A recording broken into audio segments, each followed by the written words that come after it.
Bien-aimés dans le Seigneur, merci encore de me suivre dans notre émission Vie en Christ. Je vous remercie d'être fidèle à notre émission. Nous allons continuer à parler de la délivrance parce que nous sommes dans un sujet concernant la délivrance, le chrétien et la délivrance.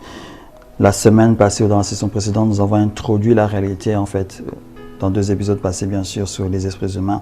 Et nous allons essayer de mettre un terme, une fin à ce sous-point en fait. Parce que j'ai introduit dans l'émission précédente une réalité en rapport au combat spirituel. Pour quelle raison, dans nos familles, souvent, nous avons des combats spirituels qui sont continus. Vous savez, et vous devez savoir que lorsque vous avez des membres de votre famille qui sont dans des forces occultes, qui sont dans des sciences occultes, qui sont des sorciers ou des sorcières, vous savez qu'eux utilisent leur esprit en fait pour faire leur deed. À la différence des esprits mauvais en tant que tels. Les esprits mauvais sont des esprits rebelles, entre parenthèses, vous savez, hein, et ils obéissent à leurs règles. Les esprits humains aussi ont une règle à eux. Ils ont des règles que eux suivent, qui est totalement différent avec les règles que suivent les esprits, si je peux parler d'esprits malins standards, entre parenthèses. Vous vous êtes peut-être un jour posé la question, mais pourquoi, quel que soit mon niveau de prière, mes niveaux de prière, souvent mes combats ne terminent pas. Surtout lorsque vous savez que vous avez des membres de vos familles qui sont dans les sciences occultes. La raison, elle est simple cette raison. Ça va peut-être vous étonner. C'est parce qu'ils sont membres de votre famille. Être membre d'une famille, surtout lorsque la famille est une famille proche, lorsque la famille devient élargie, il y a des barrières qui se présentent. Mais lorsque c'est la famille proche, vous êtes dans de descendance père-mère, proche avec cousin, cousine, quelque chose comme cela. Et surtout lorsque vous avez grandi ensemble à un tel point que vous êtes considérés non comme des cousins, cousines, mais des frères ou des sœurs, etc. Vous avez une sorte de connexion en fait sociologique et vous avez aussi une sorte de connexion spirituelle à cause de votre croissance ensemble. Même si l'un est en Christ et les autres sont en Satan, si je peux utiliser ce terme-ci. Le fait que vous êtes d'une même famille, que vous partagez en fait le même sang, leur donne souvent cette permissivité, cette autorité en fait, non de vous frapper ou autre chose, mais de lutter contre vous, quelles que soient les circonstances. Ils ont cette permission spirituelle. D'où vient-elle comment cette réalité de cette permission s'établit? Jusqu'à aujourd'hui, je ne l'ai jamais compris. Mais c'est quelque chose que j'ai compris dans ce sens-là. Pour quelles raisons les membres de la famille qui sont dans les sciences occultes continuent toujours à combattre les membres de leur famille qui ne sont pas dans les sciences occultes et que le combat en fait prend fin soit à la mort de l'un ou de l'autre ou bien à la conversion de celui qui est dans le mal. C'est parce que, étant membre de votre famille, ils ont comme cette autorité qui leur permette, ils ont comme cette permissivité, ils ont déjà cette clé, cette réalité de savoir et de faire certaines choses. C'est vrai que vous pouvez les contrer, vous pouvez contrer cela. On ne peut le faire que par la prière et autres. Mais sachez que les combats ne finissent pas. Les combats continueront. Ils seront toujours là. Quant à nous-mêmes, quant à vous-même, d'être toujours éveillés, d'être toujours dans des bonnes dispositions en réalité. Pour toujours être des vainqueurs. C'est là qu'on voit, mais pourquoi dans certains cas, ils sont vainqueurs, dans certains cas, nous le sommes. Dans certains cas, on n'arrive pas à le battre, tout un tas d'histoires. C'est là maintenant que vient cette réalité des sacrifices en tant que tel. On va essayer de parler en fait, d'où tirent en fait les esprits humains, d'où tirent-ils leur pouvoir. Leur pouvoir, ils les tirent dans les pactes et dans les sacrifices qu'ils font, pas ailleurs. Plus ils font les sacrifices qui leur sont demandés, plus on leur donne de la force et de l'autorité. Raison pour laquelle, souvent dans des familles où il y a des personnes qui ont des sciences occultes, il y a toujours des situations bizarres qui se passent là-bas. Dans les autres émissions, j'ai parlé par exemple de certains cas d'inceste, par exemple, où en fait l'esprit humain de cette personne s'octroie sa puissance dans cet acte-là. Parce que dans le monde occulte, on lui a demandé de faire cet acte-là pour avoir sa force. Comme il ne veut pas sortir de cet élément-là, il y va. Peut-être contre lui, peut-être qu'il en prend goût ou pas, je ne sais pas. Mais la personne qui est dans les sciences occultes va vers cela, va vers ces choses. Quand on a des témoignages qu'il y a des enfants qui sortent avec leurs parents, déjà aussi, qui sont conscients de cela, eux-mêmes étant dans ces sciences occultes-là aussi. Vous savez que le monde occulte, moi j'ai toujours dit que ce n'est pas un monde qui est propre. C'est un monde qui est sale. Un monde qui est bestial. Je n'ai jamais compris jusqu'à aujourd'hui, et je voudrais bien comprendre cela. Si le Seigneur nous le fera comprendre après, tant mieux. Pour quelle raison le monde occulte bestialise tous les éléments et toutes les forces en rapport à ce qu'il y a à la sexualité? Vous allez remarquer que s'ils font ces incestes-là, c'est parce que l'acte va leur porter du pouvoir. S'ils ne le font pas forcément avec les membres de leur famille, ils peuvent avoir une personne qui dédie. Ils peuvent aller vers des personnes contre argent. Ils peuvent aller vers des prostituées contre argent. Mais pour tirer quelque chose, parce qu'on leur demande, il faut faire cet acte-là. Ici, je ne veux pas parler de type d'occultisme qui existe. Quand on parle de magie noire, de magie blanche, etc. Lorsqu'on parle il y a des choses que je connais, que je n'ai même pas envie de nommer, en fait, parce que je n'ai pas envie d'appeler, en fait, les esprits qui gèrent, qui régissent ces choses, qu'ils restent là où ils sont. Mais pour vous dire que ce monde est tellement sale, qu'en fait, on demande à ces personnes d'accomplir certains actes pour obtenir de la puissance. Le comble encore, c'est lorsqu'on leur demande de sacrifier des membres de famille. Quand on leur demande de sacrifier leurs propres enfants. Je reviens encore à ce livre, à ce témoignage que j'avais lu. Cette personne disait que chaque fois qu'il devait monter en grade, il devait avoir tué un nombre conséquent de personnes. Et quand il devait arriver à un grade encore plus élevé, la personne qui devait tuer, ou les personnes qui devaient tuer, devaient être forcément des membres de la famille. Je n'ai jamais compris ce phénomène-là. Tuer des personnes en dehors du membres de la famille, quand j'ai compris son livre, était que ça permettait d'alimenter en fait la force qu'il avait. Mais lorsqu'il fallait arriver à un point particulier, c'était des membres de famille qu'il fallait toucher. À l'époque, il était jeune quand il est entré dans ces choses. Il avait dit que la première personne qu'il avait sacrifiée était la tante qu'il avait élevée. Quand il a demandé que non, si tu veux arriver là, on a besoin d'une personne qui t'est chère. Comme c'était sa tante qui l'avait élevée, il n'avait donc pas le choix. Comme il ne pouvait pas faire non plus marche arrière. Vous savez, ce qui est souvent bizarre dans ces choses, c'est que lorsque vous entrez dans ces sciences occultes, lorsqu'on vous propose la chose, il est difficile de revenir en arrière. Parce que lorsque vous voulez revenir en arrière, c'est dans votre tête qui doit tomber. Et comme vous ne voulez pas que votre tête tombe, vous vous efforcez donc à accomplir le dit. Il a donc sacrifié sa tante. Je crois que c'était par un accident, une maladie, quelque chose comme ça. Cela l'avait peut-être affecté. Mais le pouvoir qu'il a eu dans le monde spirituel, lorsqu'il a vu ça, parce qu'il avait tué un membre de sa famille, a fait qu'il a dit, ici les choses sont sérieuses. Et il a continué comme cela. Et quand il voulait certains éléments, on lui demandait, écoute, tu dois nous tuer 5 personnes, tu dois nous donner 5 personnes encore. Là, il allait clairement comme ça, la nuit, il créait des accidents.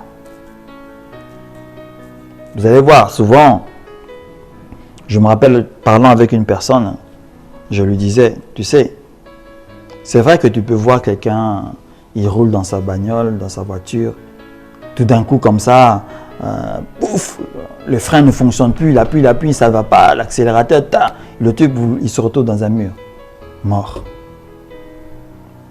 Physiquement, on peut faire les enquêtes, etc. et dire, non, il y a eu un problème au niveau des freins, ça a été mal réglé et il y a eu l'accident. Moi, je lui ai dit, hein, tu sais, plus tu vas grandir dans les choses de l'esprit, tu vas comprendre que tout est décidé dans le monde des esprits, quoi. Que tout est géré dans le monde de l'esprit. Tu sais, je lui disais, comprends-tu la parole de Dieu qui dit qu'il soutient toutes choses par sa parole? Cela veut dire quoi, qu'il soutient toutes choses par sa parole? Les règles et les lois physiques qui existent dans ce monde-ci, ce que nous avions découvert aujourd'hui et ce que nous découvrirons, parce que nous n'avons pas terminé de découvrir, sont gérés et régis par la parole de Dieu. Et c'est Dieu qui soutient ces lois physiques. Dieu ne peut pas se permettre de créer un accident, parce que sa loi physique soutient l'élément mécanique qu'a créé l'homme. Vous n'allez peut-être pas croire que ce que je suis en train de vous dire, mais c'est une vérité. Allez chez les sorciers, ils vont vous le dire.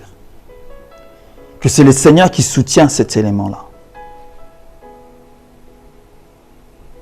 Et que c'est eux qui agissent. Parce que les personnes ne sont pas protégées par les éléments, par Dieu et ses anges. Pour toucher la loi physique en question et créer un accident. Parce que la personne qui a fait l'accident n'a pas fait juste l'accident comme ça. Cette personne a été sacrifiée pour quelque chose.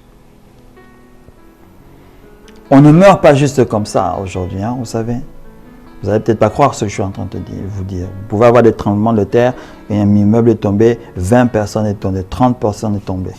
Vous devez d'abord comprendre déjà la source même de ce tremblement de terre. Il a dit clairement dans son témoignage écrit que les accidents que nous voyons sur la route sont provoqués par des esprits. Parce qu'une personne a besoin de X nombre de personnes mortes pour un sacrifice. Comprenez cela.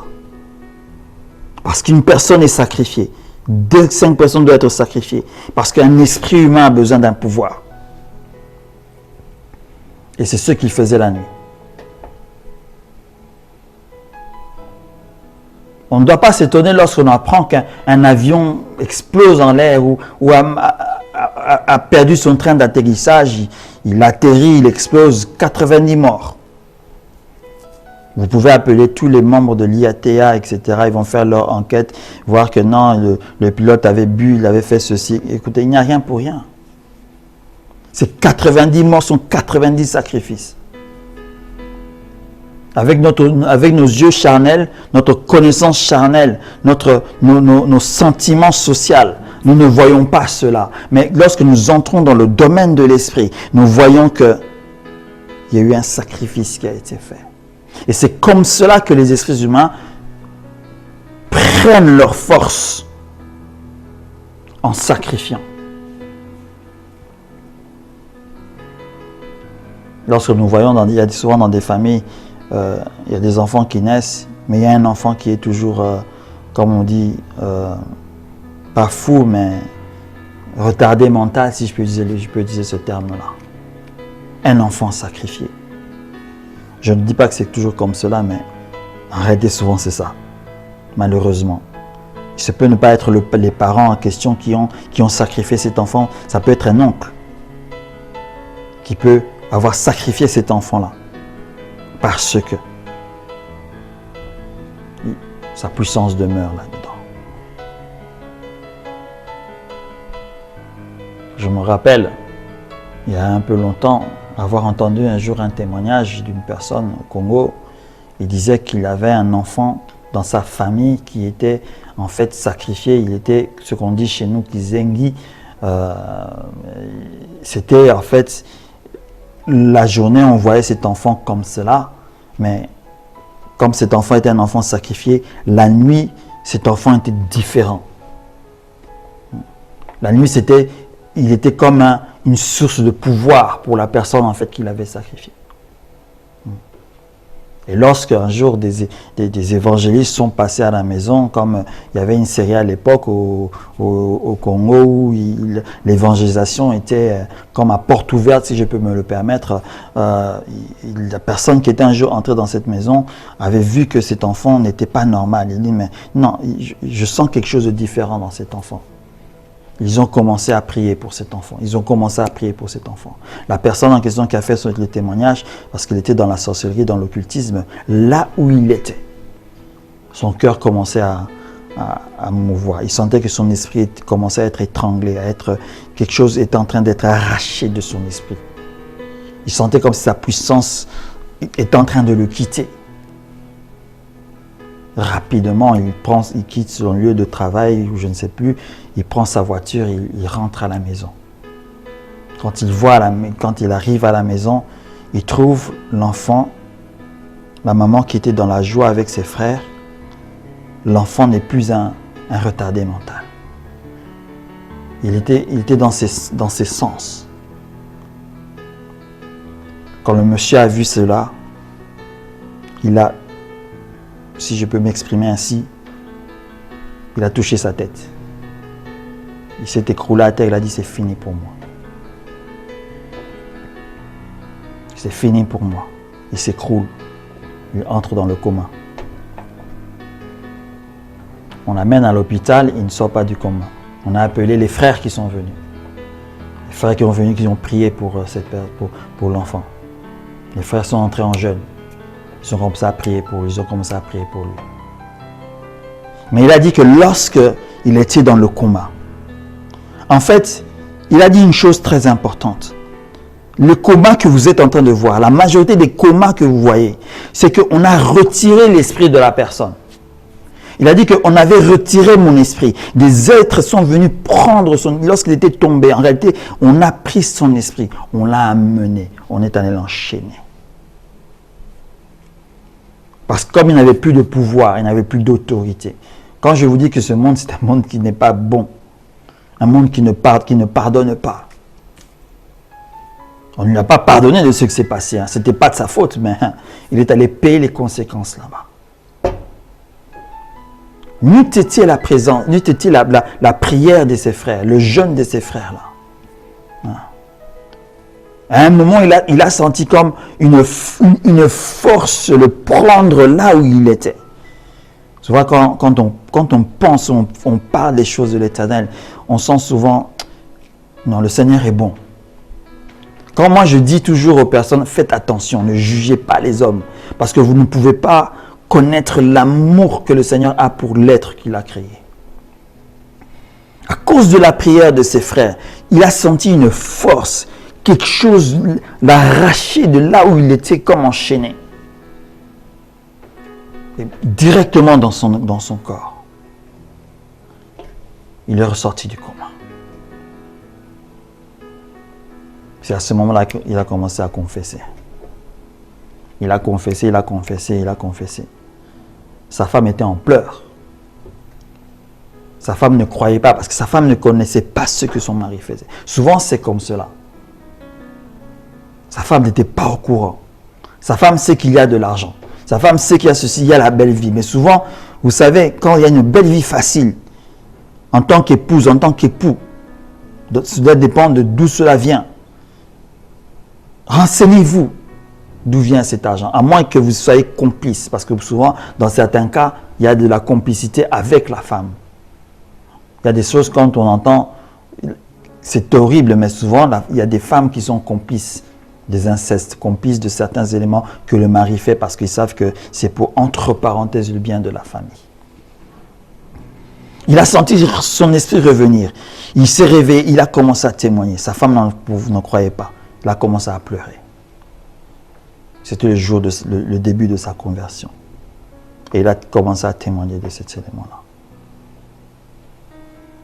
Vous voyez, en fait, C'est pour vous faire comprendre comment en fait les esprits humains prennent en fait leur pouvoir. Il ne faut pas simplement de simples incantations. Ce n'est pas que la personne fasse seulement faire un pentagramme dans une chambre occulte qu'il a chez lui, où il dit que non, n'entrez jamais dans cette maison, n'entrez jamais dans cette chambre-là. Parce que faites attention, lorsqu'il y a une maison où il y a un interdit, quel que soit le type de pays, de type de contrée, de nation, il ne faut pas se méprendre par rapport à cela. C'est comme ça partout. Quand dans une maison, il y a toujours un lieu où le responsable de la demeure, où le chef de la famille vous dit que cette chambre-là, je ne veux voir personne dedans. Sachez qu'il y a de l'occultisme derrière.